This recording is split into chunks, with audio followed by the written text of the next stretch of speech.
ये विशेष रूप से उन लोगों के लिए जो आजकल वृंदावन तो आते हैं लेकिन वृंदावन के रूप को नहीं समझ पा रहे। वृंदावन में आजकल भीड़ बहुत हो गई है, बहुत पब्लिक आ रही है, लेकिन भैया मुझे उनको देख के ऐसा लगता है कि हीरे को शीशा समझ करके चले जाते हैं। वो वृंदावन को जान ही नहीं पा रहे, वृंदावन को पहचान ही नहीं पा रहे।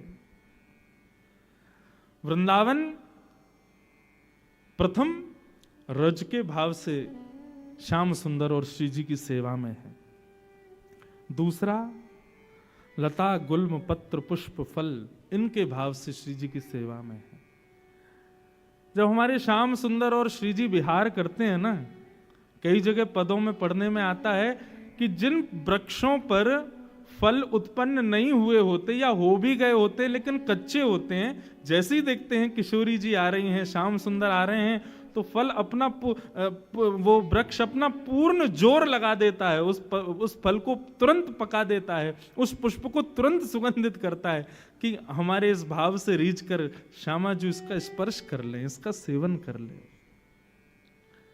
साल भर में जो वृक्ष एक पुष्प को सुगंधित करने में श्रम करता है, वो श्री जी के आने पर क्षण भर में करता है। श्रमित तो बहुत हो जाता है,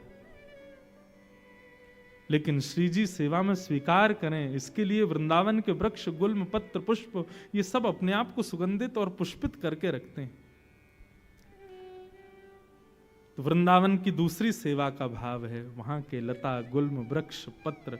श्री व्यास जी कहते हैं, वृंदावन के रूख हमारे मात पिता गुरु बंधु।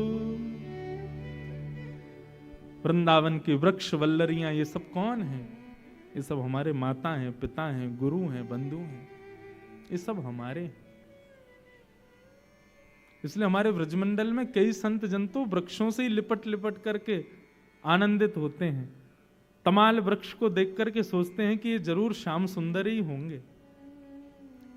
तो वृंदावन का दूसरा सेवा प्रकल्प है वहां के लता गुल्म पुष्प वृक्ष। उनका प्रयोग कभी अपने लिए मत करना बंधु। संसार के पुष्प फलों का प्रयोग अपने लिए कीजिएगा, लेकिन श्रीधाम वृंदावन यदि आप जाओ तो वहां के पुष्प पत्र फलों का प्रयोग अपने लिए कभी मत करना, क्योंकि वो आपके लिए हैं नहीं, वे श्री जी की सेवा के लिए ही हैं। हमारे लाल जी यहां नागपुर में विराजते हैं, तो यहां पर सेवा में आने वाले पुष्प भी राधा बाग से ही आते हैं।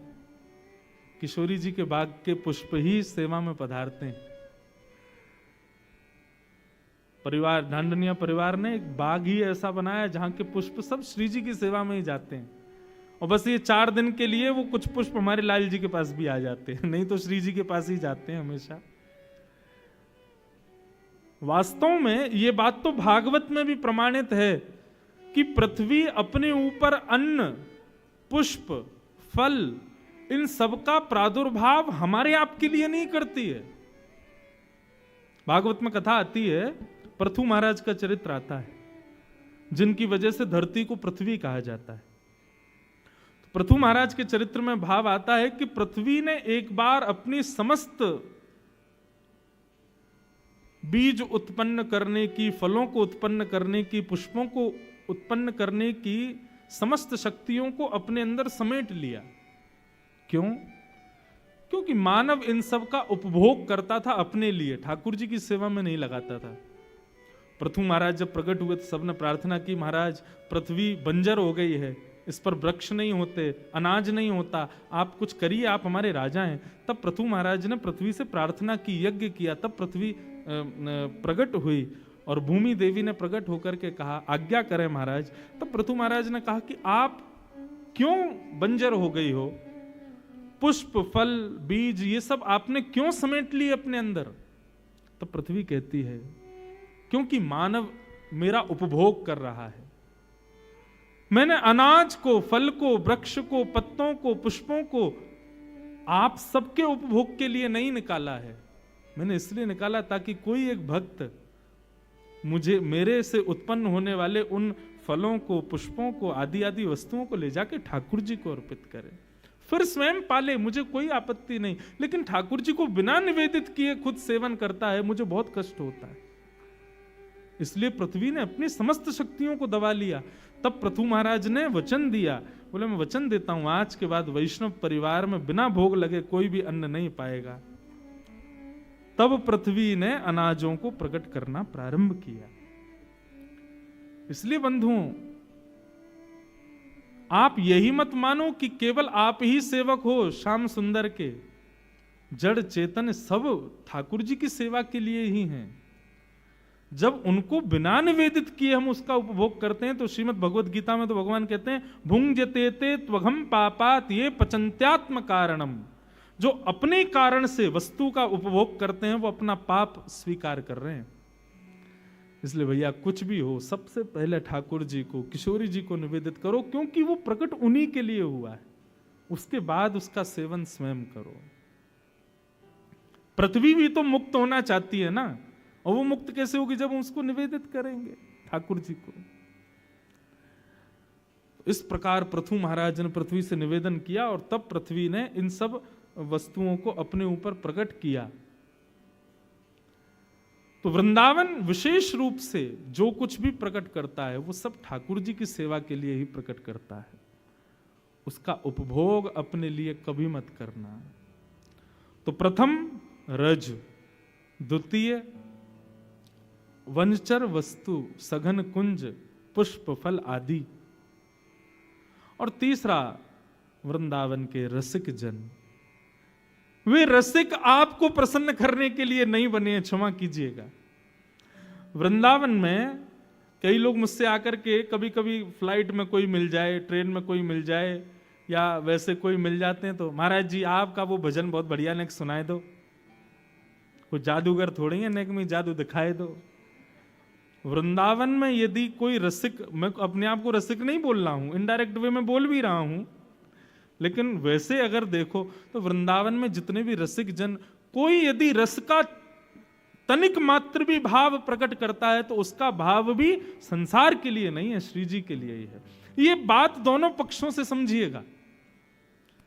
रसिक जन भी इस बात का ध्यान रखें कि यदि हमारे भीतर रस प्रकट हुआ है तो उससे हम संसार को ना रिझाएं, श्यामा श्याम को ही रिझाएं। यदि हम अपने रस का प्रयोग किसी व्यक्ति विशेष को रिझाने के लिए कर रहे हैं ना, तो रस विष बन जाएगा। रस का प्रादुर्भाव आपके हृदय में हुआ, इसका मतलब श्री जी ने आपको अधिकारी माना है, और अधिकारी बनाया है तो उससे श्री जी को ही लुभाओ। हाँ, दो चार जनता भी रीझ जाए तो उसमें कोई आपत्ति नहीं है, लेकिन केवल यही प्रधानता नहीं होनी चाहिए कि सब रीझें। श्री जी रीझें, हमारी किशोरी जी रीझ जाएं, हमारे श्याम सुंदर। एक बार का प्रसंग है, हमारी श्री जी कितनी कृपालु, कितनी दयालु, कितनी जल्दी रीझ जाती हैं। वो एक पद की एक पंक्ति आती है ना, हमारे यहाँ एक भजन गाया जाता है, वृषभानु की किशोरी वो तो गैया होते भोरी, प्रीत जान के हूँ थोड़ी तो है राखेगी शरण, मन भूल मत जइयो श्यामा प्यारी के चरण। किशोरी जी बड़ी भोरी हैं। और यहाँ को प्रसंग कैसे है, एक बार जन्माष्टमी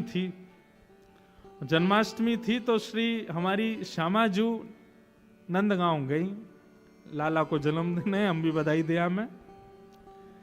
और वहां जाकर के जब किशोरी जी ने देखा तो नंद नंदन को सब लोग बधाइयां दे रहे थे, भैया जन्माष्टमी की। किशोरी जी भी बधाई देवे गई। नंद नंदन क्या कर रहे थे कि सामने आने वाले लोग जो उनको बधाई दे रहे थे वो अपना हाथ आगे करें, या अपना वस्त्र का भाग आगे करें, या अपना पल्लू आगे करें, या कोई पात्र आगे करें, उसको ठाकुर जी भर देते थे। किशोरी जी टेढ़ी नजर से देख रही, समीप गई तो मधुमंगल श्रीदामा आदि बोले, हमारे लाला को हृदय देखो श्री जी आपने, जो जैसो पात्र लेके आ रहा हो हमारो लाला वाकू भर भर के दे रहा है। ठाकुर जी बोली, ये हृदय को स्वरूप ना होए करे। हृदय को स्वरूप तो ये है कि भैया जो जितनो पात्र लाए उतनो मत भरो, अपनी तरफ से बड़ो पात्र दे के वाकू भी भर के दो।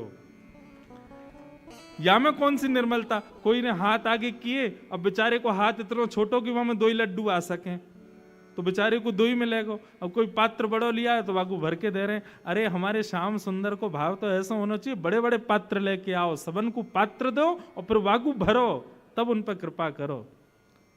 ललिता विशाखा ताली बजाने लगी, देखो हमारी श्री जी को भाव। ये पैज तो चलती रहे। हमारी श्री जी तो बड़ी कृपालु, बड़ी दयालु है, नेक में ही दया कर दें, नेक में ही कृपा बरसा दें।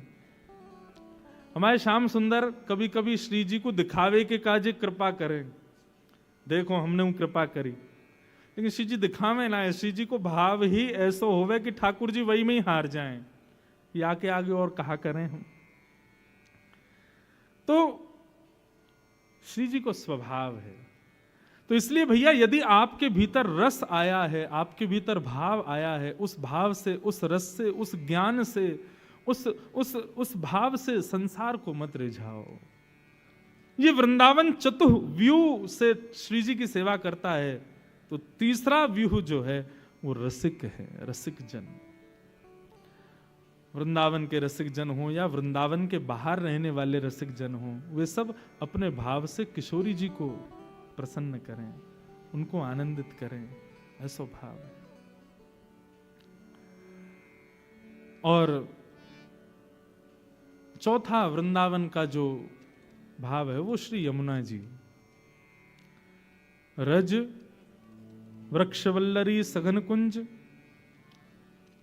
रसिक जन और श्री यमुना, इन चतुर्व्यूह रूप से वृंदावन श्री जी की सेवा करता है।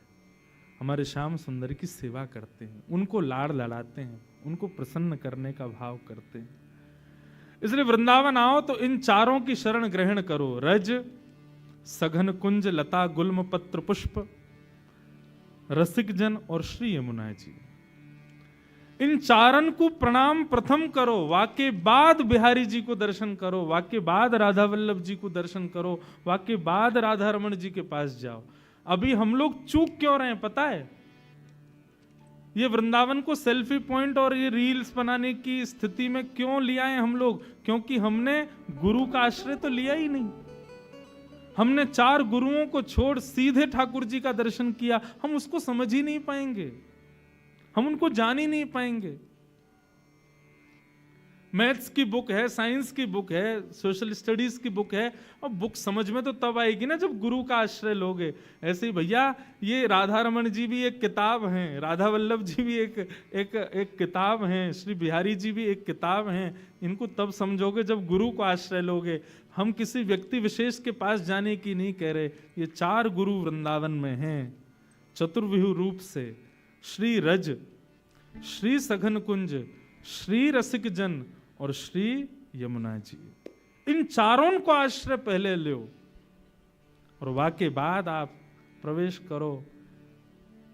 आपको वास्तव में लगेगा कि हमने राधा वल्लभ जी 10 बार गए लेकिन दर्शन पहली बार भयो है। 10 बार बिहारी जी गए लेकिन दर्शन आज पहली बार, जैसा हुआ वैसा पहले कभी नहीं हुआ। गुरु के आश्रय में होकर के फिर जाओ। ये चतुर्व्यूह है वृंदावन का। इनके आश्रय के बगैर वृंदावन जाना एक प्रकार से व्यक्ति वंचित हो रहा है उस महाभाव से, उस महारस से। और बंधुओं, हमारा वृंदावन जो है ना, मैं एक बात कहा करता हूं अपनी कथा, ब्रजवासी वो नहीं जो ब्रज में रहे, ब्रजवासी वो जिनके चित्त में ब्रज रहे। नागपुर के लोग हैं कई यहाँ बंबई से भी आए हैं, कई यहाँ कलकत्ता से भी आए हैं, दूर दूर से सब लोग आए हैं। आप कहीं भी रहो, सदा ब्रज आपके चित्त में है। तो आप विश्वास मानो, जब ब्रजवासियों की अटेंडेंस रोज होती होगी ना, तो उन ब्रजवासियों की अटेंडेंस में 500-600 तो नागपुर के लोगों की भी अटेंडेंस हो जाती होगी। क्यों? बोले शरीर से भले ही नागपुर में थे, चित्त से तो वृंदावन में ही थे ना। 200-300 लोग कलकत्ता की भी अटेंडेंस लगाते होंगे, भले ही देह से कलकत्ता में थे लेकिन चित्त से तो वृंदावन में थे ना। 100-150 लोग बंबई के भी अटेंडेंस लगाते होंगे, देह से भले ही कहीं भी थे, चित्त से तो श्री धाम में थे ना। और निश्चित अभी वृंदावन की गणना चित्रकेतु कर रहे होंगे ना, प्रेजेंट लगा रहे होंगे कौन कौन आया। निश्चित ही चितनविश हॉल में बैठे हम सब की भी गणना हो ही गई होगी।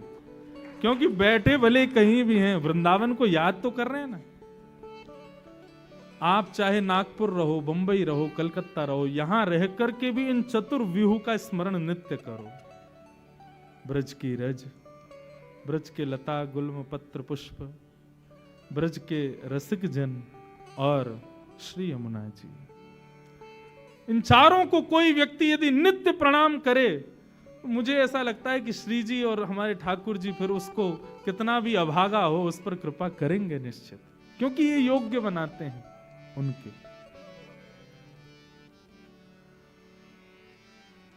ऐसे भाव हैं। तो अब ये इस प्रकार से कुछ ना कुछ भाव तो हम सुनाते रहेंगे। एक लीला का मधुर दर्शन करें। पिछली बार भी हमने कुछ लीलाएं सुनी थी।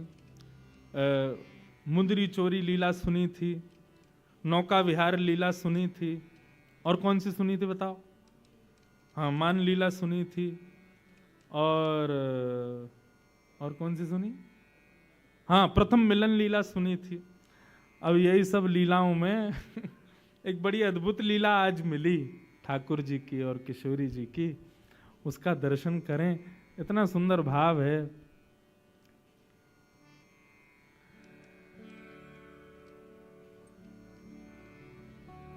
सूरदास जी का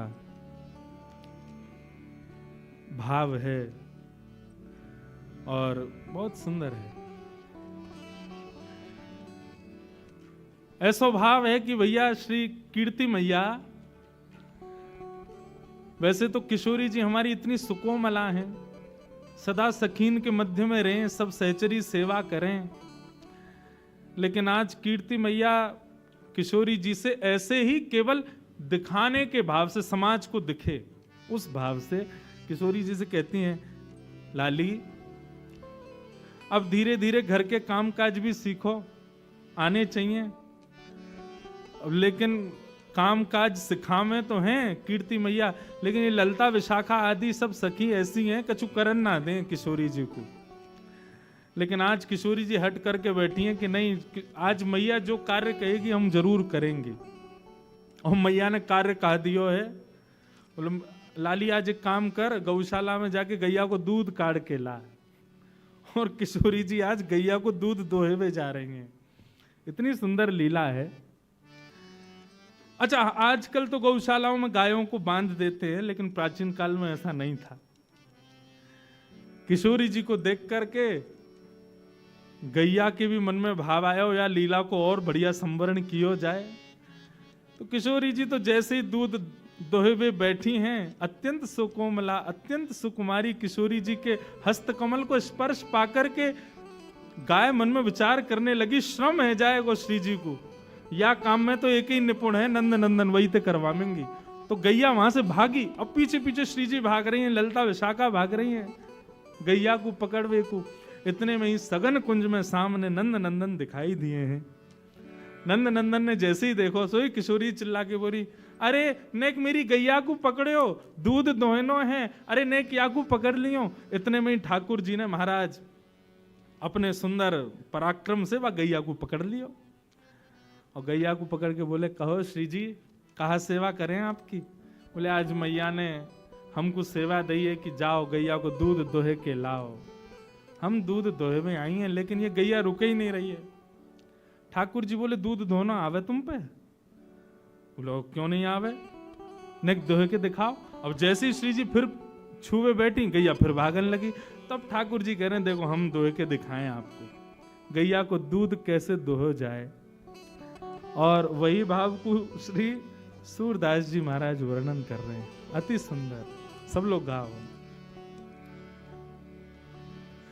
कौन दुहावे गैया तुम पे, कौन दुहावे गैया तुम पे, कौन दुहावे गैया तुम पे, कौन दुहावे गैया तुम पे, लिए रहत हो कनक दोहे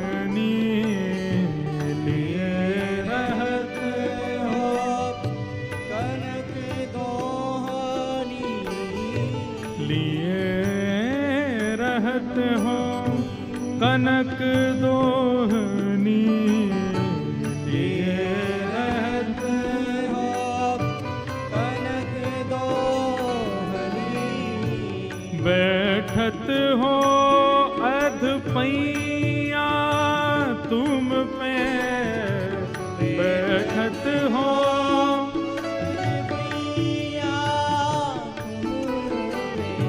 बैठत हो अध पैया तुम पे, बैठत हो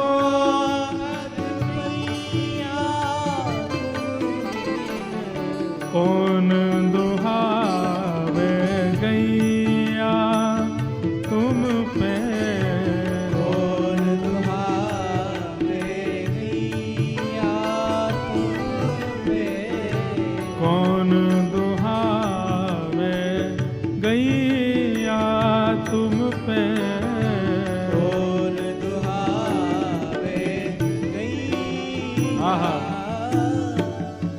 अति रस काम प्रीत जानी के, अति रस काम प्रीत जाने की, आवत खरिक दुहैया तुम पे, आवत खरिक दुहैया तुम पे। किशोरी जी कह रही हैं तुम पे कौन गैया दुहावे को, तुम्हारे लक्षण गैया दोहवे वाले तो लगना रहे हैं। ठाकुर जी बोले क्यों, हम या जन्म के नहीं, हम तो जन्म जन्मांतर के ग्वाला हैं, हमसे भैया गड़िया गैया कौन दोहे सके। बोले कनक सोने की बाल्टी हाथ में लेकर के और अधपैया आधे आधे घुटनेन पे बैठ गए और कह रहे हो गैया दोहवे आई हैं। हम सब जाने तुम्हारी बातन ने, तुम ये गैया वैया चरावे ना आओ सघन कुंज में। ठाकुर जी बोले तो फिर क्यों आवे हम। बोले हम जैसी सुंदर नई नवेली गोपीन को देखवे के काजे आओ तुम, तुम्हारी सब बातन ने जाने हम। यशोदा मैया और नंद बाबा के आगे कोई बहानो चाहिए या हमारे गैयान को बहानो बना के आओ कि गैया चरावे जा रहा हूं। तुम्हारी सब करतूतन ने जाने या वन में आके सघन कुंज में आके गोपीन को ताड़ हो आप तो। ठाकुर जी बोले अरे ऐसी कैसी बात कर दी। मधुमंगल श्रीदामा बोले लाला ये तो बड़ी हमारी तोहीन है रही है, कछु करके दिखा। बोले कहा करके दिखाऊं, गैया गैया दूध दोहे के दिखाने, कैसे दोह जाए या कुछ दिखा तो सही।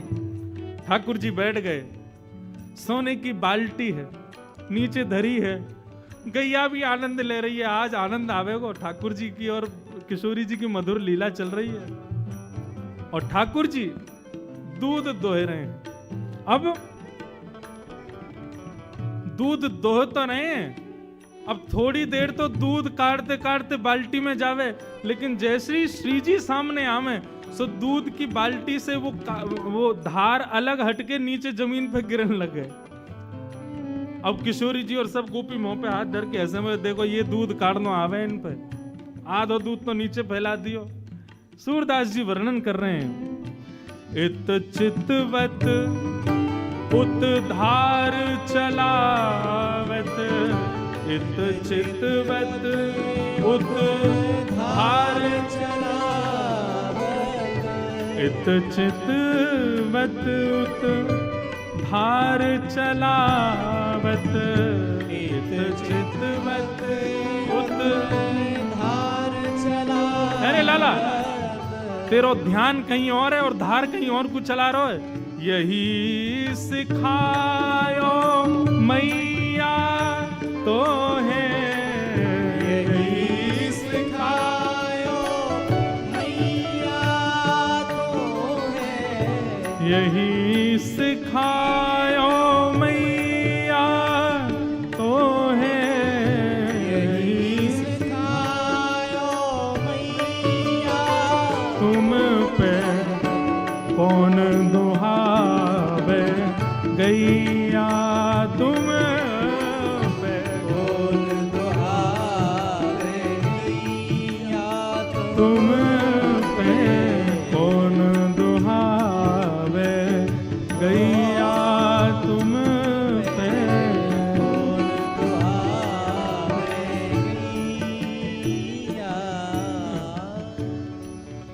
सब सखी और किशोरी जी कह रही यही सिखाया तुम्हारी मैया ने। ठाकुर जी बोले का है वो? बोले नीचे देखो। ठाकुर जी का चित्त वृत्ति तो किशोरी जी में ही लगी भैया। अब भले ही प्रकट करके दिखा रहे हैं कि भैया देखो मुंह पे कितना आवे, लेकिन जहां जहां किशोरी जी घूम रही हैं वहीं वहीं ठाकुर जी को ध्यान जा रहा है। और वह कारण से दोहे तो रहे लेकिन बाल्टी की जगह नीचे गिर रहा है सब रो। यही सिखाया हो तुम्हारी मैया ने। किशोरी जी खींचन लगी, मेरी गैया को सबरो दूध फैला दियो। कीर्ति मैया ने कही कनक बाल्टी भर के लियो और या कौन के पल्ले लियाई में गैया को सबरो दूध नीचे फैला दियो।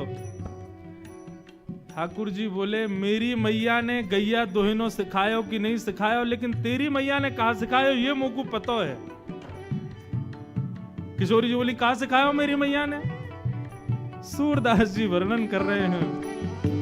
सूरदास प्रभु झगड़ो सीख्यो, सूरदास प्रभु झगड़ो सीखो, सूरदास प्रभु झगड़ो सीखो। तेरी मैया ने तो को गुस्सा कर वो सिखाया है। ठाकुर जी बोले तुम्हारी मैया ने तो तुमको गुस्सा कर वो सिखाया हो। इतने में मधुमंगल पूछो लाला गुस्सा भी ऐसो वैसो ना कर रही हैं तो कैसो कर रही हैं? बोले ज्यों घर खसम गुसैया तो पे ज्यों घर खसम गुसैया तो है। लाला जैसे घर के खसमते बाकी घरवारी रूठे ना बातें लड़े काहे, ऐसी श्री जी तोते लड़ रही है। हाँ बोले यार यही बात सही है, बिल्कुल सही कह रहे हैं। अब तो श्री जी और सब सखी बोली इन दारी के इनको काउ देना हाथ दिखाना पड़ेगा। कछु तो कछु भाव निकाले। कौन दुहावे गैया तुम पे, कौन दुहावे गैया तुम पे, कौन दुहावे गैया तुम पे, कौन दुहावे गैया। बोलो युगल बिहारी सरकार की। ऐसी ऐसी लीला हमारे ब्रज की हैं। सब सखा और सब सखी भी वामे रस को वर्धन करें, विक्षेप ना करें। वो लाला श्री जी तो पे ऐसे गुस्सा करें, बुरो मत मानियो, जैसे कोई खसम पे वाकी घरवारी गुस्सा करे। हमें तो ऐसा लगा ये अधिकार मान चुकी हैं। सब सखी ललिता विशाखा पीछे डंडा लेके भागी। बोले अभी बताएं ज्यादा संबंध बना रहा है हमारी श्री जी या कार्य कलूटे को खसम मानेंगी अपनों। जैसे तैसे लड़ते झगड़ते हुए ठाकुर जी ने आधी बाल्टी दूध भर दिया। अब श्री जी को तो ले जाके कीर्ति मैया को देना था। देखो हमने दूध काढ़ो है। अब जैसे ही दूध काढ़ करके अब दूध पूरा है गया और गैया चली गई। और दूध के झागन को ठाकुर जी बढ़िया मिला रहे हैं। वाह देख कहा बढ़िया दूध निकालो। श्री जी बोली लाओ चलो अब दे दो। ठाकुर जी बोले नहीं मिलेगो, ये तो हमने निकारो है। हमारे सब ग्वाल बाल भूखे हैं, हम भूखे हैं, हमारे सबरे बंदर भूखे, हम पीवेंगे या को? ललिता विशाखा क्रोध करने लगी। बोले अभी बताएं तो को पीवे को दूध, अपने घर को गैया को पी, हमारी गैया को काई को पी रहा है? ठाकुर जी बोले निकारो कौन ने? निकारो हमने तो हम पीवेंगे। और ये हमारे सखा सबरे बेचारे सुबह से भूखे प्यासे दूध पीवेंगे, बढ़िया बढ़िया काढ़ो हमने। अब तो किशोरी जी चरणन में बैठ गई। बोले भैया अब यहाँ लड़वे तो काम नहीं चलेगो, ने थोड़ी सी अपनी लाज जाए तो कोई बात ना, ने माफी मांग लो, क्षमा मांग लो। और दोहनी नहीं देत करते हरी, हा करी पैर पाए। किशोरी जी चरणन में गिर के हा कर रही हैं। बोले भैया हमारी दोहिनी दे दे, मैया को दिखानो है ले जा करके। और जैसे ही श्री जी प्रार्थना कर रही हैं कि हमारी दोहिनी दे दो, सो ठाकुर जी को और आनंद आ रहा हो। बोले अच्छा श्री जी चाहिए? बोले हाँ, एक बार और हा करो। श्री जी फिर कह रही हैं भैया तेरे हाथ जोड़ रही हैं, जो तू कहेगो सो करेंगे, हमारी दोहिनी दे दे, मैया को जाके दिखानो है। तब खूब परेशान करके, खूब श्री जी को श्रमित करा के, तब अंत में ठाकुर जी ने दोहिनी प्रदान करी है। ऐसे हमारे दोहिनी, गाय दोहन लीला हमारे ब्रज में भई है ठाकुर जी की और श्री जी की। मैया को जाकर के श्री जी ने प्रदान कर दिए, बोले लो हमने दूध निकारो। आज कीर्ति मैया ने खूब नजर उतारी है, बलैया लई है, बोले जय हो हमारी श्यामा जू ने आज पहली बार दुग्ध निकारो। महाराज पूरे बरसाने में एक एक बूंद भर दूध की बांटी गई है, क्यों? श्री जी ने दूध निकारो है। लेकिन असलियत तो सब जानने हैं, कौन ने निकारो? हमारे लाला निकार के लाए हैं। ऐसी मधुर भाव से सूरदास जी ठाकुर जी की मधुर लीलाओं का वर्णन कर रहे हैं। बंधुओं, ये परस्पर जो प्रेम भाव है ना, ये केवल हम आप सबको उस रस का केवल एक बिंदु चखाने के लिए श्री जी और ठाकुर जी करते हैं। कई बार श्री जी के भाव प्रकट करने में ना कभी कभी डर लगता है। आजकल के सामान्य भावों को सुनने वाले लोग कहीं इससे कोई अनर्गल अर्थ ना निकाल लें। हमारी श्यामा जू, हमारी किशोरी जू, उनके भाव में कहीं कोई विश्लेष ना आ जाए, इसलिए भय लगता है कभी कभी।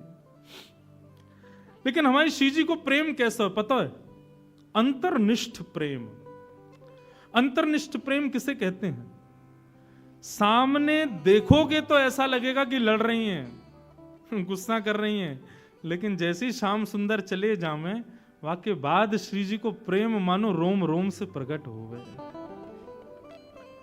और वह सुंदर प्रेम को वर्णन श्री नंददास जी महाराज अपनी वाणी में करें।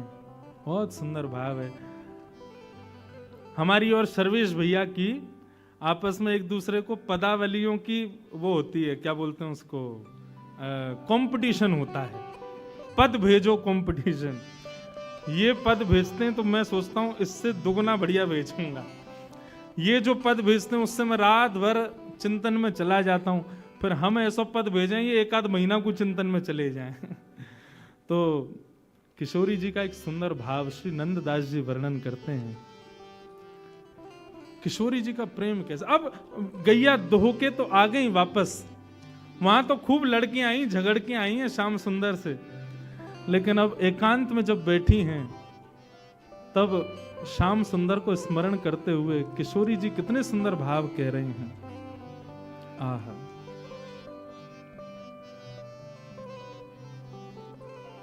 बहुत सुंदर भाव।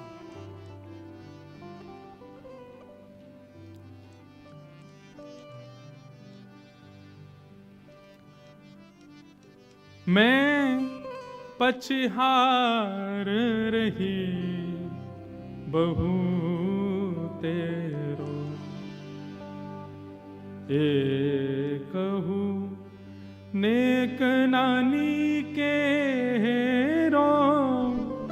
मैं पछहार रही बहू तेरो। श्री जी सब सखियन से कह रही हैं कि ठाकुर जी कैसे हैं, मुकु नेक बताओ, नेक मुकु सुनाओ उनके बारे में। सब सखी बोली अभी अभी तो मिलके आए हैं, अभी अभी तो उनसे खूब लड़ झगड़ के आए हैं, और रोज ही कोई ना कोई लीला होवे श्री जी। पर हम हर बार देखें कि आप जब भी एकांत में आके बैठो फिर सबन से कहो कि नेक थोड़ा कृष्ण के बारे में बताओ, उनके रूप के बारे में बताओ। आप जाओ तो हो उनसे मिलवे, सामने खड़े हो, मैं नेत्रन से निहार ले करो। फिर ये आप एकांत में आकर के क्यों कहो कि श्याम सुंदर कैसे हैं, नेक उनके रूप को वर्णन करो। ठाकुर जी होमे तो हैं सन्मुख, वही समय देख ले करो उनको। तब सब सखियन सो हमारी श्रीजू कहा कह रही हैं, इतनी सुंदर भाव हैं श्री नंददास जी के। बोली अरे सखी कहा बताऊं, तुम लोग बड़ी सौभाग्यशाली हो जो नयन भर के श्याम सुंदर को देख लेती हो, लेकिन मेरी स्थिति ऐसी होती है कि एक क्षण से अधिक यदि मैं नेत्रों से श्याम सुंदर को देखती हूं तो उतने में मेरी स्थिति क्या होती है छिनहि में भर आवत पानी, श्याम रूप कहाँ छिन में जान। ऐसा रूप है श्याम सुंदर को कि मैं एक क्षण से भी ज्यादा निहारवे को प्रयास करूं तो एक क्षण से अधिक देखने पर मेरे नेत्रों में जल आ जाता है। मुझे नेत्र बंद करने पड़ते हैं। दो कारण हैं। पहले तो जल आ जाता है, कहीं और रुदन ना हो जाए, कहीं और जल आया तो श्याम सुंदर श्रमित हो जाएंगे। वो जो लीला हमारी मान की थोड़ी झगड़े की चलती है, उस बीच में यदि अश्रुपात हो जाए तो ऐसा लगेगा रस में नमक घोल दिया हो। इसलिए मैं जानबूझ करके श्याम सुंदर से अपने नेत्रों को बचाती हूं, उनको नहीं देखती। क्यों? एक क्षण से अधिक देखूं तो नेत्र सजल हो जाते हैं। बंधुओं, श्री जी के प्रति श्याम सुंदर के भाव सुनोगे ना, सुख मिलेगा। लेकिन श्याम सुंदर के प्रति श्री जी के भाव सुनोगे ना, नेत्र सजल हो जाएंगे। छिनहि में भर आवत पानी, श्याम रूप कहाँ जिनमें जान। एक क्षण में ही मेरे नेत्र सजल हो जाते हैं, मैं उनके रूप को निहार नहीं पाती हूं। और दूसरा भाव क्या कहती हैं? दूसरा भाव मैं ठाकुर जी को इसलिए नहीं देख पाती, नयन दो छवि अमित अगाधा। अरे सखियों, श्याम सुंदर को रूप तो अपार है, और वह अपार रूप को देखवे के काजे नेत्र केवल दो ही हैं हमारे पास में। भाव समझिएगा। नयन दो छवि अमित अगाधा, और उसमें भी तापर पलक करत हैं वाधा। एक तो इतने सुंदर श्याम सुंदर, और उनको देखवे के काजे या जड़ विधाता ने दो ही आंख दी है, और इन दो आंखन से भी उनको निहारवे को प्रयास करें तो जल तो आ ही जावे, वाद से पहले ये पलक भी बाधक बन जाती हैं।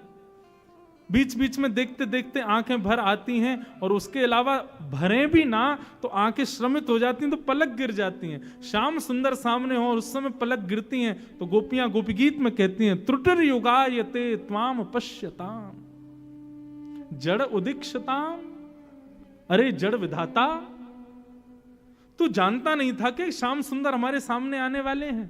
तूने ये पलक क्यों बनाई? आपको पता है देवताओं में और मानव में अंतर क्या है? देवता अनमिष होते हैं, उनके पलक नहीं होती। मतलब स्वरूप तो ऐसा ही होता है, लेकिन जैसे हमारी पलक गिरती रहती है ना, ऐसे देवताओं की पलक कभी गिरती नहीं है। किशोरी जी कह रही हैं, अमित छवि और वाकु देखवे का जे नेत्र दो, और इन दो नेत्रन में भी सखी तामे पलक करत हैं वाधा।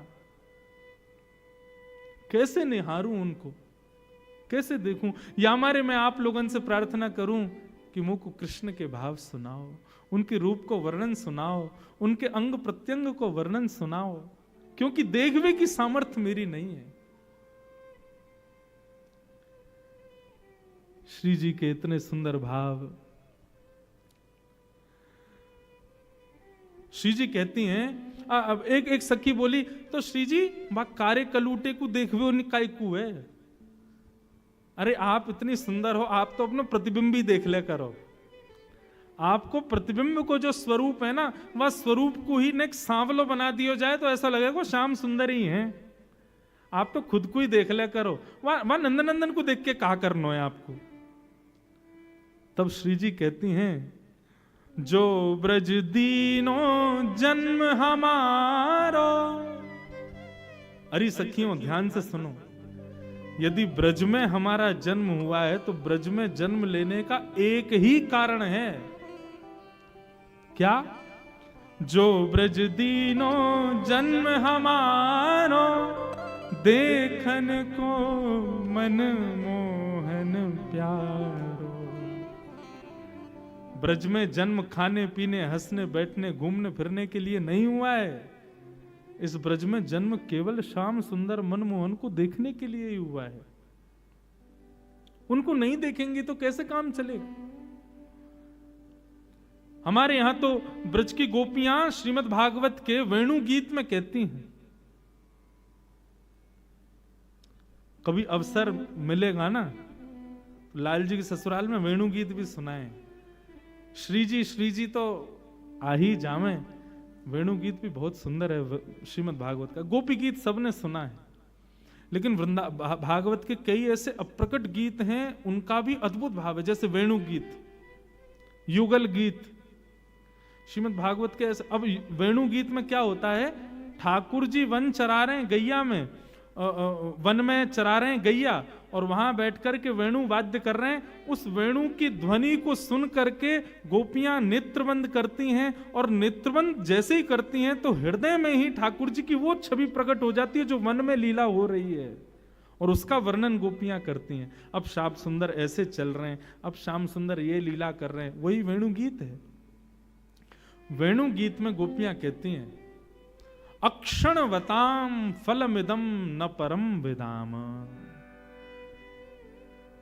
बोले भैया ये नेत्र किस लिए मिले हैं।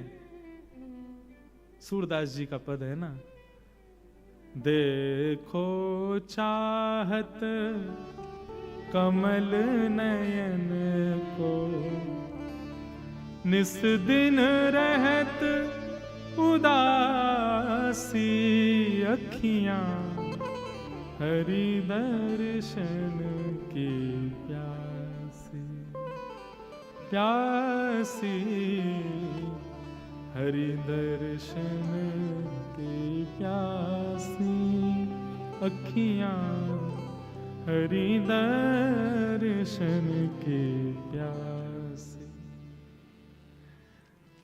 श्याम सुंदर को निहारो।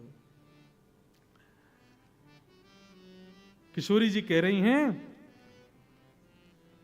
जो ब्रज दीनो जन्म हमारो, देखन को मनमोहन प्यारो।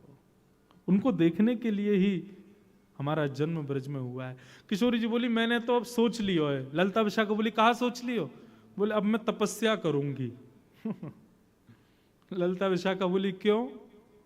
बोले, मैंने सुनी है तपस्या करवे के बाद में ब्रह्मा और इंद्र की पदवी मिल जाती है।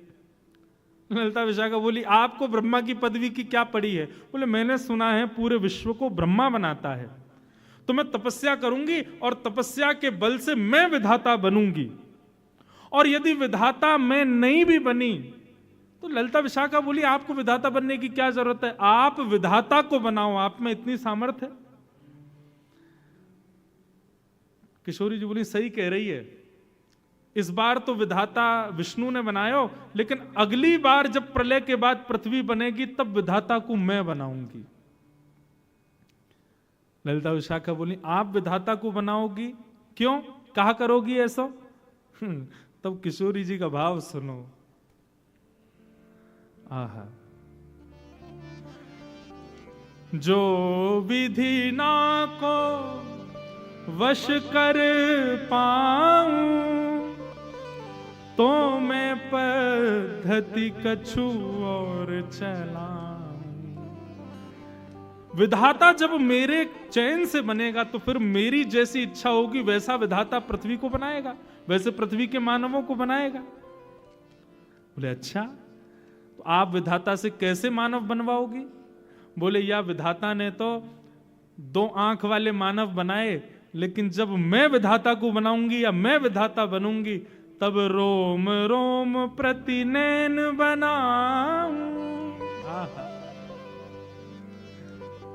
मैं विधाता को आज्ञा करूंगी कि भैया मानव बनाइयो, लेकिन मानव के जितने तेने रोए बना दिए ना बेमतलब के, कहा काम है इनको, इन प्रत्येक रोम में नेत्र प्रकट कर दियो। रोम रोम प्रति नैन बनाऊं, क्यों, ताकि अमित अगाधा स्वरूप जो श्याम सुंदर को है, हमारो अंग अंग वाको दर्शन करे, हमारो अंग अंग वाको निहारे। और सखी ने को एक और बात सुन, रोम रोम प्रति नैन बनाऊं, और उसमें भी एकटक रहें, ये नेत्र सदा खुले रहें, श्याम सुंदर को देखते रहें, उसके लिए पलक ना बनाऊं, रोम रोम प्रति नयन बनाऊं, एकटक रहें पलक ना बनाऊं। तब का होगा, तब कछु कहे हुए सखी सब पूरन मन के ठान। किशोरी जी कह रही हैं तब हमारी मन की मनोकामना पूरी होगी, और उस समय जब हमारे रोम रोम में नेत्र होंगे, बिना पलक के नेत्र होंगे, और जब श्याम सुंदर हमारे सामने आएंगे तब अपने प्रत्येक रों से उनका दर्शन करेंगे, तब हमारे मनोरथ पूर्ण होंगे, तब हमारी मनोकामना पूर्ण होगी। अब देखो, कृष्ण सन्मुख की किशोरी जी और कृष्ण विमुख किशोरी जी के भाव। आप यूं मत सोचियो कि हमारी किशोरी जी को कृष्ण के अधीन बता रहे हैं ये, रुक जाओ कल अभी आ जाएगा तो ठाकुर जी को अधीन बता देंगे। वहां में कोई अंतर थोड़ी, दोनों एक दूसरे के अधीन हैं, सदा एक दूसरे के सुख के भाव में तो विराजमान रहते हैं। हमारे बिहारिन देव जी तो एक पद में वर्णन करते हैं कि भैया ठाकुर जी मुकुट क्यों पहनते हैं पता है? अच्छा, मुकुट भी पहने तो सीधो पहनने बाद टेढ़ो क्यों पहने? तो बिहारिन देव जी का वो पद है, कल सुनाऊंगा, वो पद मुझे स्मृति में नहीं, उसमें बिहारिन देव जी का भाव है कि वो टेढ़ा मुकुट इसलिए पहनते हैं ताकि किशोरी जी जब संग चलें तो कहीं धूप की छांव, धूप के प्रकाश से किशोरी जी के चरणन में श्रम ना आ जाए, इसलिए छतरी पकड़वे को इतना अभी समय ना है, तो अपने मुकुट को ही ऐसो टेढ़ो करके चलें कि मानो श्री जी जब चलें तो उनकी श्री जी के चरणन के ऊपर छतरी को काम ठाकुर जी को मुकुट करते हुए चले, ताकि श्री जी के चरणन को धूप के, सूर्य के प्रकाश से कोई श्रम नहीं आ जाए। दोनों ही अधीन हैं। ऐसे भवसागर में गोते लगवा देंगे महाराज की जीवन भर उससे कभी निकल नहीं पाओगे। ऐसे हमारे श्री जी और ठाकुर जी के मधुर भाव हैं। आहा,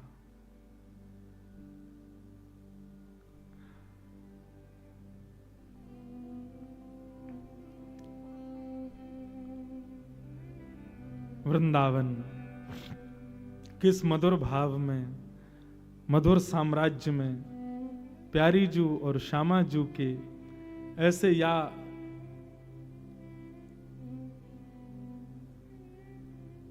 बिना किसी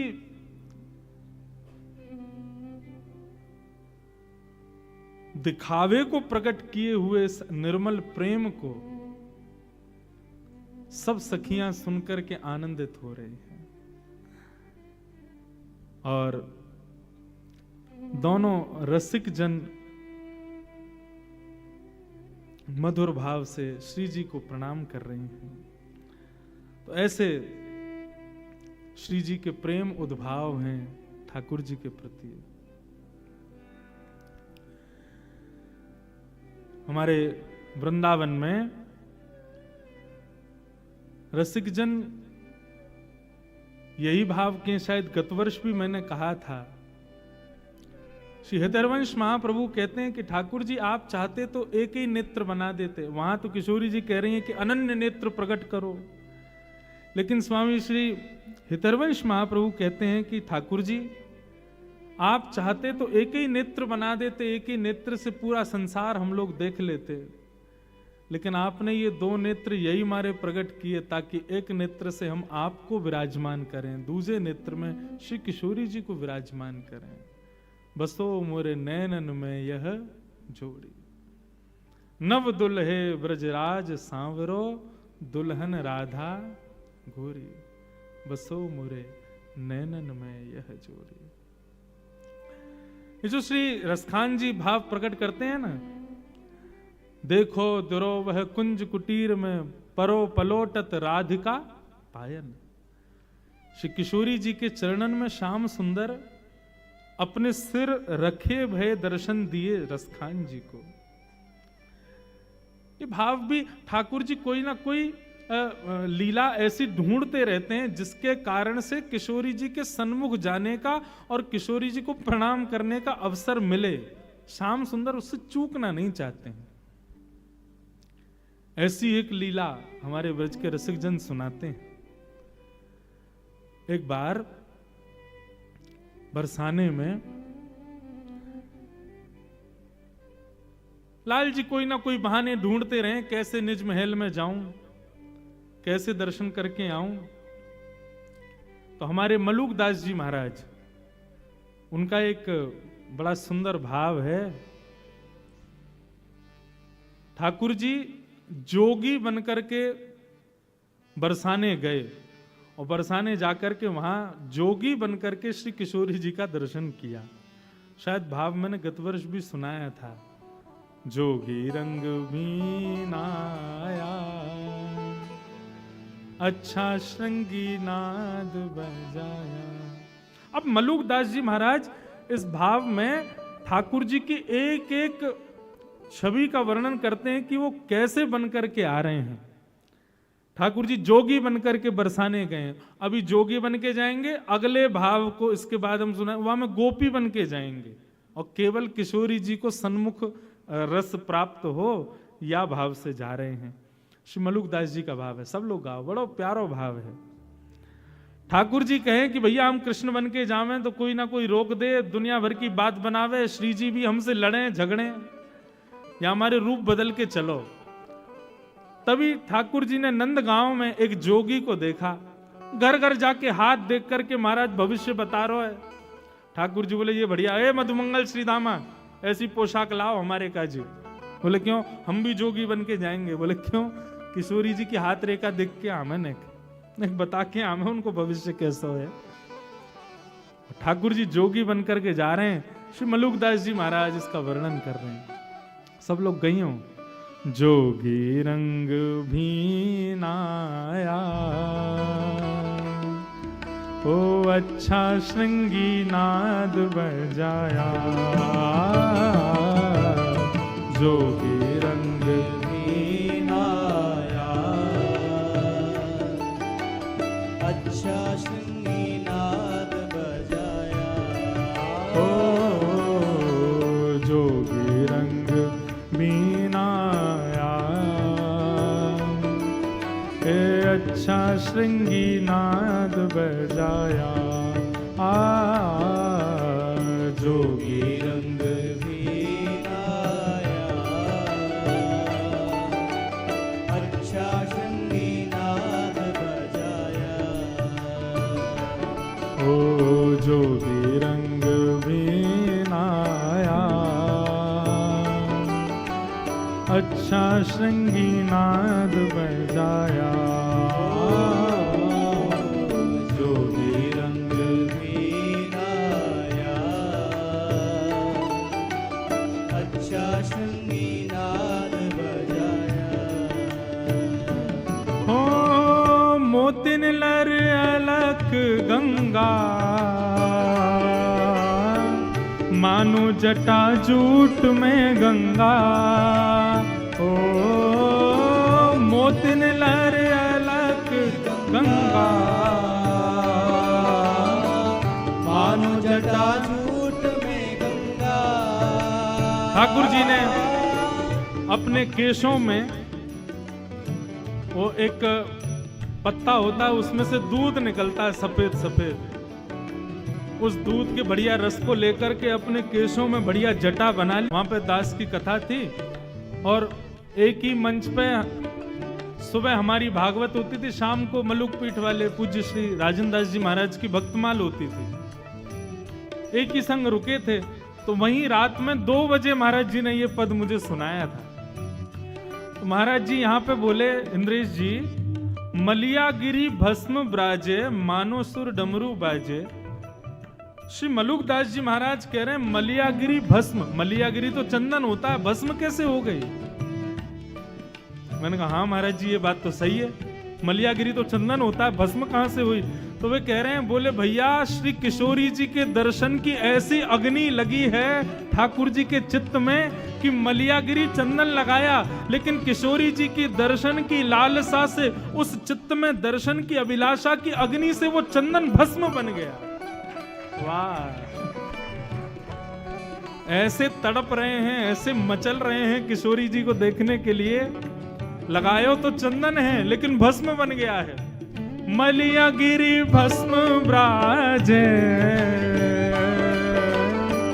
मानो सुर डमरू बाजे। ओ मलियागिरी भस्म राजे, मानो सुर डमरू बाजे। मानो सुर डमरू बाजे। मानो सुर डमरू बाजे। जोगी रंग मीनाया, अच्छा श्रृंगी नाद बजाया। ओ जोगी रंग मीनाया, अच्छा श्रृंगी नाद बजाया। जोगी रंग मीनाया, अच्छा श्रृंगी नाद बजाया। ओ जोगी रंग मीनाया, अच्छा श्रृंगी नाद बजाया। अब जोगी बन गए ठाकुर जी, पहुंच गए बरसाने। अलख निरंजन डमरू बजावे, कोई भविष्य दिखवाओ, कोई हाथ दिखवाओ, कोई जन्म पत्री दिखवा लो। ललिता विशाखा सखियां सब देख रही थी। बोलो भैया कोई भविष्य बतावे वारो आयो है? बोले हाँ आयो तो है। कोई कहे अपनी पूछो, अपनी पूछो, लेकिन हमारी ब्रज की सखियों का भाव कैसा? अपनी मत पूछो, हमारी श्यामा जू की पूछो। संसार का स्वभाव अपना अपना अपना, लेकिन भक्त का स्वभाव हमारे लाल जी का, हमारी श्यामा जू का, वो प्रधान है। सब सखियां गईं। बोलो भैया बाबा ओ जोगी, नेक्स्ट से जोगी, रूप तो तुम्हारो जोगी सो है, लेकिन देखने में ऐसे लग रहे हो तुम्हारो अभी जन्म भयो कछु साल पहले। ठाकुर जी बोले ये सब तपस्या के बल से हुआ है गोपी, तुम नहीं समझोगी। हमने हिमालय पे बड़ी तपस्या करी है। हमारी आयु कितनी है? हाँ ये संग में हमारो सेवक है, ये बतावे को। हाँ बताओ कितनी आयु? मधुमंगल भी गया था जोगी बन के। मधुमंगल बोलो हमारे महाराज जी 120 वर्षों से हिमालय पर तपस्या कर रहे हैं, लेकिन तपस्या के प्रभाव से इनके अंग प्रत्यंग की झुर्रियां चली गई हैं, देखने में ऐसे लगते छोटे बालक। दो चार सखियां बोली हमारो हाथ देखो। मधुमंगल बोले तुम्हें तो मैं ही देखूंगा, इधर आओ, तुम्हारे भविष्य को तो मैं बता दूंगा। हमारे महाराज जी तो राजा रानी आदि इन सब बड़े बड़े लोगों के हाथ देखें। बोले अच्छा। ललिता विशाखा बोली आप यदि भविष्य कथन करो तो हमारी श्री जी को हाथ देख लोगे। कौन श्री जी? अरे या बरसाने की अत्यंत सुकोमला, अत्यंत सुमनोहरा, रसिक जनन के हृदय में सदा वास करवे वारी श्री वृषभानु नंदिनी हमारी श्यामा जू ने उनको भविष्य देख ले। ठाकुर जी बोले कहा भविष्य देखनो है? बोले भविष्य में केवल इतना देख के बताए दो कि हमारी ऐसी सुकुमारी सुंदर किशोरी जी को ध्यान रखवे वारो कैसो होएगो। नेक वाक्य बारे में नेक बताए दो। हम तो यही बात की चिंता में कि हमारी किशोरी जी के भाव स्वभाव स्वरूप इतने सुंदर हैं कि कहीं उनकी जोर को कोई मिलेगा भी कि नहीं। जोगी बोला हाँ हाँ दिखाओ, बताओ कौन है, कहाँ है, दिखाओ, बोला अभी बताते हैं हम सब कुछ। जोगी को पकड़ करके ले गए। इतने में ही श्री वृषभानु नंदिनी पधारी सन्मुख, और जैसे ही सामने आई हैं किशोरी जी तो दूर से ही देखे। बोले किसको पकड़ लाई हो ये? बोले बहुत बड़े जोगी हैं, 120 वर्ष से तपस्या करके इन्होंने अपने अंग की कांति को बिल्कुल बालक के समान कर लिया है।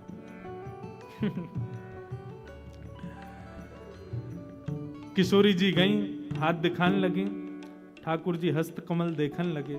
बोली अरे आपको जो ध्यान रखे वारो, आपके अब बीच में तो कई भाव हैं लेकिन सीधे आम है, आपको ध्यान रखे वारो, आपके सुंदर भाव को प्रस्तुत करवे वारो, वो ज्यादा दूर ना है, आपके सन्निकट ही रहवे। बस वहां में एक कमी होगी, सुंदरता में कोई कमी नहीं, नेक रंग ओझल होगा आपसे। ललिता विशाखा बोली ये कहीं नंदन नंदन की तो बात ना कर रहा है, ये कहीं बार यशोदा के लाला की तो बात ना कर रहा है। किशोरी जी तो हस्तकमल का स्पर्श करते, अरे श्री किशोरी जी तो ठाकुर जी के अंग की सुगंध से पहचान जाती हैं, उनको तो सब पता हो, बरसाने में ठाकुर जी आ जाए किशोरी जी को वैसे ही पता चल जाए, किशोरी जी भी समझ गए ये कौन है, हम सब जानना ही है। बोले जाकू आपके बगल में खड़ो कर दियो जाए और वाके बगल में खड़े रहते ही आपकी उपमा और बन जाए, समझो वही आपको जीवन संगी बनेगा। ललिता विशाखा बोली तो क्या करना चाहिए, बोले एक एक जो भी आपको लगे कि योग्य है वाकू लाला के बगल में खड़ा करके देख लो, यदि वासे किशोरी जी की उपमा बढ़ जाए तो समझ जाइयो कि वही है। अब बोले यहां कोने पकड़ के लाम है, सो धीरे धीरे ठाकुर जी खिसक के बगल में चले गए और बगल में जाकर के महाराज कंधे में गलवैया और देखी, अरे ललिता ने देखियो कैसे लग रहे हैं हम। श्री मलुकदास जी वर्णन कर रहे हैं, सोहे बाम भाग में प्यारी, मानो अर्धंग सवारी, सोहे बाम भाग में प्यारी, मानो अर्धंग सवारी।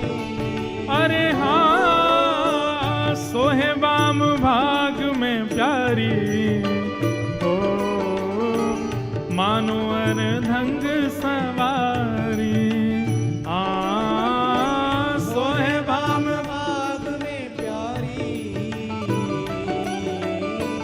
मानो अर्धंग अब सवारी। जैसे ही जोगी बगल में जाके खड़ो भयो, किशोरी जी के गले में गलवैया डाल के, ललिता विशाखा बोली अरे लयोरी बेलन हमारो, या की हिम्मत कैसे भाई, हमारी किशोरी जी के गले में गलवैया डाल खड़ो है। जैसे ही ललिता विशाखा दौड़ करके आई किशोरी ठाकुर जी पर नेक थोड़ो प्रहार करवे के काजे, इतने में ही ठाकुर जी ने अपने अंग की मलियागिरी चंदन की भस्म को हाथ में लियो और जोर की फूंक मारी। महाराज वही से सबरी गोपी मंत्र मुग्ध है के निहाल है गए। ओ मोहन मंत्र फूंक के मारी, सब ब्रज मोहिनी डारी, मोहन मंत्र फूंक के मारी, सब ब्रज मोहिनी डारी, अरे हाँ सब ब्रज मोहिनी डारी, सब ब्रज मोहिनी डारी। ओ जोगी रंग मीनाया, अच्छा संगी नाद बजाया, जोगी रंग मीनाया, अच्छा श्रृंगी नाद बजाया। ओ जोगी रंग बीनाया, अच्छा श्रृंगी नाद बजाया, जोगी रंग मीनाया, अच्छा श्रृंगी। श्री युगल बिहारी बिहारिणी जी सरकार की।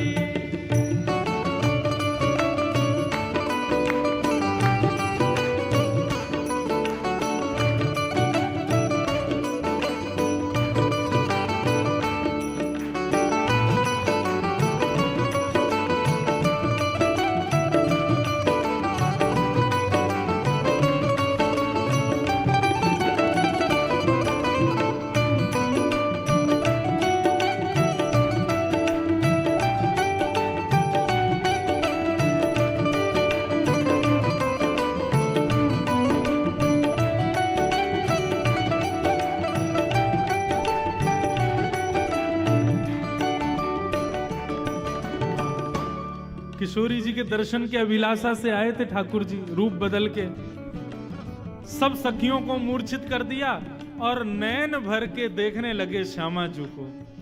देखते देखते देखते देखते जितनी जितनी डोज चाहिए थी उतनी मिल गई।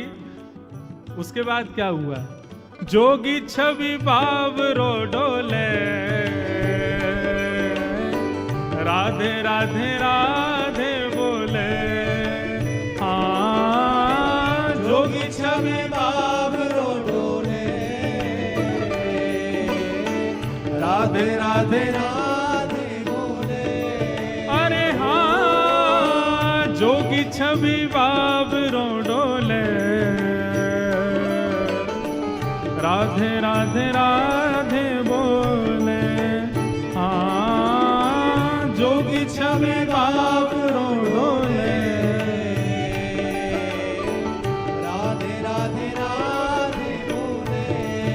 अरे हाँ, राधे राधे राधे बोले। ओ राधे राधे राधे बोले। आओ, जोगी रंग वीणाया, अच्छा श्रृंगी नाद बजाया। जोगी रंग वीणाया, अच्छा संगीनाद बजाया। ओ जोगी सब संतो दा प्राणा, शरण मलूक ने माना। जोगी सब संतन दा प्राणा, शरण मलूक ने माना। हाँ, जोगी सब संतन दा प्यारा, शरण मलूक ने माना। जोगी सब संतन दा पाया, शरण मलूक ने माना। अरे हाँ, शरण मलूक ने माना। ओ शरण मलूक ने माना। ओ जोगी रंग वीणाया, अच्छा श्रृंगी नाद बजाया। ओ जोगी रंग वीणाया, अच्छा संगीनाद बजाया। जोगी रंग वीणाया, अच्छा श्रृंगी नाद बजाया। जोगी रंग वीणाया,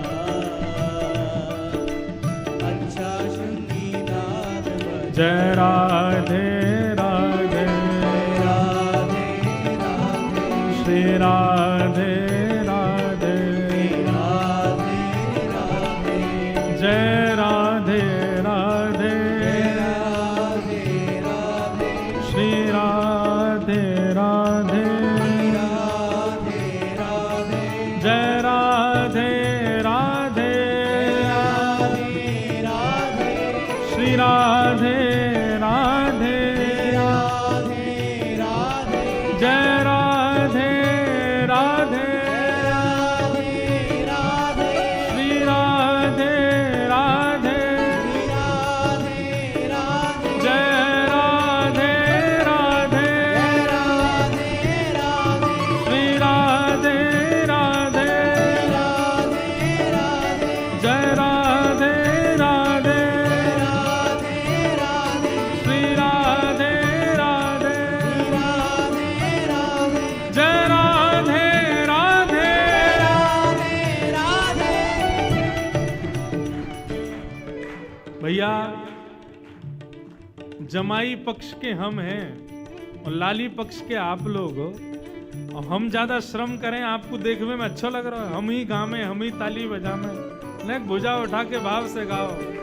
श्री राधे राधे, राधे राधे, जय राधे राधे,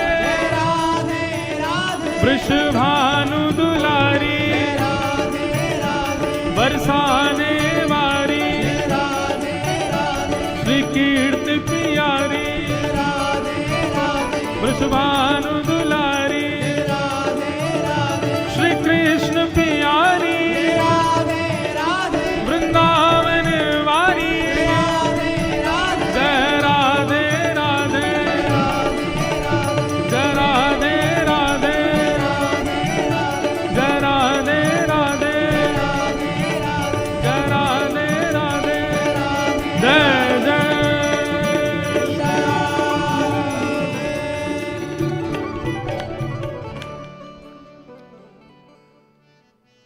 ऐसे हमारे श्याम सुंदर ये तो बहाने ढूंढे किशोरी जी से मिलवे के, उनको देखवे के। मैंने आपको बताया हो ना बंधुओं, अपने घर में भी आप एक नियम रखो, ठाकुर जी की सेवा के पश्चात आरसी को दर्शन जरूर कराओ। दोनों भाव हैं, आरसी को दर्शन करावे थे, ठाकुर जी को जो श्रृंगार है ना ये श्री जी ही तो हैं। ठाकुर जी यही कहें कि भैया ने एक आरसी में दिखाइए आज श्री जी कितनी आई है मेरे ऊपर। बोले आज तो ठाकुर जी 4 माला के रूप में आई हैं, ऐसे सुंदर भाव के रूप में आई हैं। अब बिना श्रृंगार के ठाकुर जी ठीक है तब भी सुंदर शोभा उनकी है ही है, लेकिन ये अत्याद्भुत सुंदर कब लगते जब श्रृंगार हो जाए। श्रृंगार श्री जी ही है, ऐसी श्री जी को श्रृंगार हमारे श्याम सुंदर है। ठाकुर जी कोई ना कोई भाव बना के कोई ना कोई बहाने बना करके जाते ही रहे किशोरी जी के दर्शन करवे के काजे। एक बार बरसाने में एक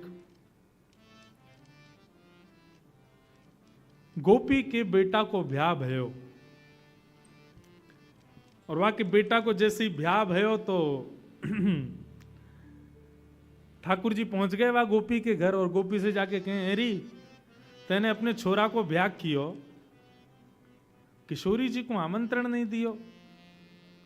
बोले अरे मैं कहा बताऊं, मुझको संकोच आ गयो, मुझको लाज भई कि भाई ऐसा छोटो सो ब्याह, किशोरी जी आएंगी, उनके समान व्यवस्था नहीं है, या हमारे मैं तो लज्जा के कारण किशोरी जी को नहीं बुला पाई। ठाकुर जी बोले तो पता हो कितना बड़ा अपराध है, बरसाने की श्री कुंवर राधिका जब जब बहू को देख लेंगी ना तभी समझियो तेरी बेटा बहू तेरी सेवा करेगी। किशोरी जी के नेत्रन में बड़ी शक्ति है, वो जाकू देख लें वाकू अधिकारी बना दें। गोपी बोली अच्छा तो कहा करना चाहिए मुझको बताओ। ठाकुर जी बोले किशोरी जी के पास अपनी बहू को मिलावे ले जा। अच्छा कहीं नाराज तो अरे नहीं, किशोरी जी तो बड़ी दयालु हैं, बड़ी कृपालु हैं, वो कभी नाराज थोड़ी है सके। लेकिन हाँ यदि तू अपनी बहू को नहीं लेके जावेगी तो या तो 2 हानि होंगी, ऐसा भी है सके कि किशोरी जी श्रमित है जाए, नाराज है जाए, भाई बताओ ब्याह है को हमको बुलायो नहीं, और दूसरों तेरी ये बहू सदा अभागी रहेगी, अयोग्य ही रहेगी, किशोरी जी की दृष्टि नहीं पड़ी यहाँ पे। गोपी बोली तुम ही बताओ कहा करूं। बोले जा अपनी बहू को मिला के ला, लेकिन वहां से पहले किशोरी जी से एक बार आज्ञा लिया, जब उनको समय हो तब ले जाइयो। गोपी गई, जाके किशोरी जी से क्षमा मांगने लगी, श्यामा जू मेरे बेटा को ब्याह भयो लेकिन मैंने आपको आमंत्रण नहीं दियो। किशोरी जी बोली कोई बात नहीं ठीक है, अब बता तू अपनी बहू को लेके कब आ रही है। बोले मैं वही की आज्ञा ले भी आई हूं, आप कहो तो ले आऊं। किशोरी जी बोली हाँ लेके आ। अब यहाँ पे ठाकुर जी ने वो गोपी तो भेज दी किशोरी जी के पास में, और स्वयं पहुंच गए बाकी बहू के पास। बड़ी थक गई होगी, ब्याह भयो नयो नयो।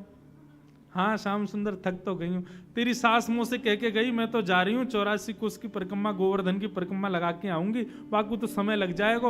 अब देख यही बढ़िया समय, तू सो जा, और तेरे घर को जो काम है हम और तेरो खसम मिलके हम लोग सब संभाल लेंगे, तू सो जा। वह गोपी को तो दियो सुलाए, और स्वयं वह गोपी को श्रृंगार कर लियो, और सज धज के बिल्कुल घूंघट करके बैठ गए ठाकुर जी। ये बहाने हैं ठाकुर जी के किशोरी जी के दर्शन के। गोपी आई आकर के बोले अरे बहू जल्दी चल, श्यामा जू ने तो को बुलायो है। अब ठाकुर जी लहंगा फरिया बढ़िया चुनरी उनरी पहन के बढ़िया तैयार बैठे। हाँ मैया चलो। अच्छा बोलनी चाल आदि तो वहां में कोई अंतर ना बता सके कि कोई सखी जा रही है कि सखाई है? ठाकुर जी की चाल आदि सब ऐसी हैं, मतवारी चाल है, ऐसा लगे कि गोपी हो, और नहीं भी हो तो हमारे ठाकुर जी को तो काय बात में निपुण है, यही में तो निपुण है वो। ऐसी गजगामिनी चाल चलते हुए जा रहे हैं किशोरी जी के पास दर्शन करने के लिए। सुंदर सखी को रूप धारण करके आए हैं। आहा, कितने सुंदर लाल जी हैं। सूरदास जी उसको वर्णन कर रहे हैं।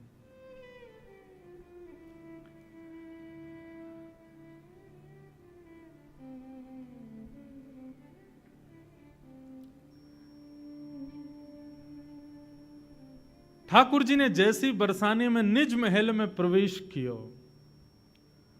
ठाकुर जी की चाल देख करके, ढाल देख करके, उठवे बैठवे के तरीका, अभी मुख तो कोई ने देखो ही ना है, लेकिन चाल आदि इन सब में ही इतना आनंद भयो कि किशोरी जी की सब सखियां निहाल हो गईं।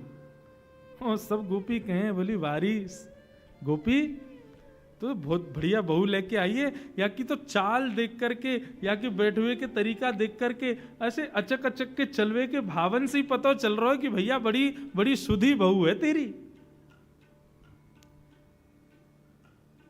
आहा, सूरदास जी महाराज का ये पद इतना सुंदर है कि ललता विशाखा किशोरी जी के रूप में ठाकुर जी को देख कर कह रहे हैं, ऐसी कुंवरी कहां तुम पाई, ऐसी कुंवर कहां तुम पाई। ये ऐसी सुंदर कुंवरी तुम्हें कहां से मिल गई भैया? राधा हूते नख सुख सुंदरी, हमारी किशोरी जी से भी नख से सिक तक ने सुंदरी लग रही है। कहां से पाई है आपने? अब लो कहां दुराई, काकी ना देखी सुनी ना ब्रज वृंदावन, सुधि बुद्धि हरति पराई। ऐसी चाल वारी, ऐसे सुंदर भाव वारी, अरे इतना सुंदर शिष्टाचार है, देख पल्लू भी ऐसे पकड़ के अपने घूंघट को बैठी है, इतना सुंदर पकड़ वो भी हमने ना देखो। अभी तक तो केवल चाल डाल पे ही मोहित हुई है सब गोपी। किशोरी जी बोली, अरे सखी चल मुख दिखा अपनो। अब यहाँ काय को शर्मा रही है, ना तेरे ससुर हैं ना तेरे जेठ जेठानी हैं, यहाँ काय को शर्मावे, चल मुख दिखा। ठाकुर जी मुख गिला में नहीं। बहू खैर सास कह रही है, किशोरी जी से मना कर रही है, जल्दी कर मुख दिखा अपनो। ठाकुर जी कह नहीं, मुख नहीं दिखावेंगे। ललता बोली, अरे किशोरी जी समझ गई, सुंदर तो बहुत है, लेकिन वही बात है ना, संसार में आवे वाले हर व्यक्ति में एक दुर्गुण तो होवे, या के अंदर दुर्गुण है। किशोरी जी बोली, कैसा दुर्गुण? नेक मांग रही है, नेक दो, मुंह दिखाई में कहा दोगे, पहले ये बताओ तब मुख दिखावेगी अपनो। किशोरी जी बोली, अच्छा मुंह दिखाई चाहिए, लाओ भाई नवलखा को हार लाओ, ले ये हार तो को देंगी, अब दिखा दे मुख। अब भी मना करो ना, या से काम नहीं चलेगा। सुंदर सुंदर आभूषण धर दिए, सुंदर सुंदर रत्न धर दिए, लेकिन सबन को नकार देवे, बोले ये सब कछु नहीं चाहिए। तब ललता विशाखा दोनों कहीं तो कुछ चाहिए कहा। सो ठाकुर जी धीरे से इशारा करें ललता की ओर, बोले जहां ही ललता खड़ी है वहां मुंह को खड़ा होना है, आपको संग चाहिए, इशारे में बताए। किशोरी जी बोली, अच्छा निज महल में निज सहचरीन को संग चाह रही है। सो ठाकुर जी से रिलाया, बोले हाँ यही चाहिए। बोले अच्छा ये चाहिए तो हम तो को निश्चित प्रदान करेंगे। धन्य सुहाग भाग है या को, यह जुवतन की मन भाई, सूरदास प्रभु हरिष मिले हंसी, ले उर कंठ लगाई। जैसे ही किशोरी जी ने कही कि हम अपनी निज सहचरी में तोकु वास देंगे, ये नेक स्वीकार कर। जैसे ये नेक दियो है, तुरंत श्याम सुंदर ने अपनो पल्लू जैसी हटायो। श्याम सुंदर को मुखमंडल देख करके सब गोपियां तो निहाल हो गईं, और किशोरी जी ने जाकर के ठाकुर जी को हृदय से लगा लिया। ऐसे मधुर लीला, मधुर मिलन के भाव को देख करके सब सखियां बलैया ले रही हैं ठाकुर जी की। ऐसे हमारे लाल जी दुनिया भर के नाटक बना बना करके, दुनिया भर के भाव निर्मित करके किशोरी जी के दर्शन करवे जाओ। ऐसी श्याम सुंदर की मधुर लीला हमारे ब्रज में सुनाई जामे। सदा चिर जीवो यह जोरी। बस हमारी तो यही भावना है कि हमारे लाल जी, हमारी किशोरी जी, हमारी श्यामा जी सदा ऐसे प्रसन्न रहें। बस इनकी प्रसन्नता ही हमारा सर्व सुख है। तो भैया ऐसे मधुर मधुर लीलाएं हैं ठाकुर। अब देखो ये सब भावना सब कथाओं में नहीं सुनाए जाते। अधिकारी अनधिकारी का भाव रखना पड़ता है। अब ठाकुर जी की इन लीलाओं को यदि सामान्य व्यक्ति सुनेगा ना, तो ठाकुर जी के प्रति दुर्भाव प्रकट करेगा। बताओ, ये भगवान हो के ऐसी लीला करते हैं? अरे भैया, ये भगवान हो को जगत के लैया, ये हमारे ब्रजमंडल को तो लाला है। ललित किशोरी प्राण धन जे ब्रज को एक खिलौना है। ये तो हमारे ब्रज के खिलौना है, वहां वही भाव से विराज रहे। तो ऐसे मधुर भाव और सुंदर हम सुनेंगे। एक सुंदर आपको प्रति प्राप्त हुई है सब लोगों को। नित्य इस कथा के विश्राम दिवस में हम लोग इस भाव को नित्य गाएंगे। 2 मिनट सब लोग इधर देखो। जिन लोगों को मिल गई है वो बढ़िया है, जिनको नहीं मिली वो बगल वाले को शेयर करा दियो हैं। सब लोग एक दूसरे के भावों को देख करके साथ में गाना। इस भाव का सुंदर यह भाव है कि वृंदावन के सप्त निधियां इसमें प्रकट हैं।